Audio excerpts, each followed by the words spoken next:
Ma'am आपन नाटा कौन? मो ना प्रणति पाणिग्राही। मैम आपन कौन प्रोब्लेम थिला? मो शशुर को बहुत खास होता।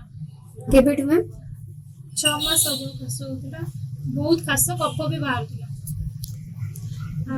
जड़े मत सजेस्ट कले एलिमेंट्स कफनिल खाया से गोटे फाइल दबार बहुत कमिला। बहुत आगर बहुत आम मेडिसिन दे देथिलो, होमियोपैथिक एलोपैथिक आयुर्वेदिक सब प्रकार देथिलो, किंतु किसी रिजल्ट मिल ना।